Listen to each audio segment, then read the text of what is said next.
The answer choice that jumps out first here is choice D, because we have a comma and a conjunction. And that is used to separate two complete sentences. So we would have a sentence, then the comma, then but, and then another sentence. So let's just test that out. If we have two sentences here, we kind of are stuck with D because then there's really no other option that works. Choice A just has the conjunction. That's not enough to join two sentences. C just has the comma. That's not enough to join two sentences. And then B, I'm pretty sure is going to be wrong. There's really not a lot of cases in English where we would have commas around a but or an and or a conjunction by itself. It could happen, I guess, in a really weird situation, but it's got to be a really weird situation. So let's see what we have.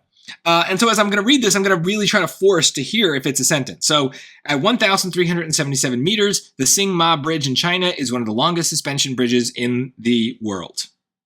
Yes, that is a sentence, right? I'm really stopping there as if there's a period, and I'm letting it sit, and I'm deciding right then and there, is that first piece of sentence?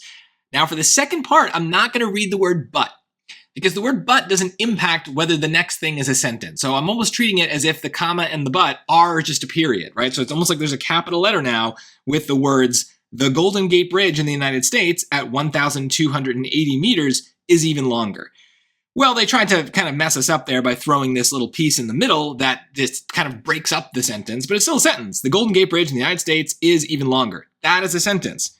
So that's that. I have no choice. It's got to be D. I have two sentences, have to join them, and the but makes sense because, yeah, well, you know, you're comparing two different things, or contrasting them, I should say. So, yeah, that's perfect. But this is a great example of you really don't want to just be reading each of these answer choices in the blank. I mean, three of them are going to sound exactly the same because commas don't really make a sound. So the word but is going to sound the same whether you're reading A, B, or D.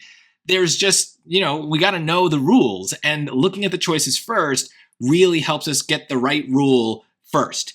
If there weren't two sentences, then we could go from there and see what else is going on. But speaking from experience, a lot of the times where they offer you a punctuation mark that involves two sentences, they're going to be two sentences. So it gives us a task, and usually we're going to kind of pass the test, so to speak, and be able to pick that choice. But don't just pick it automatically. Do the test, perform the task, and see if there's actually two sentences. In case there aren't, then you can adjust from there.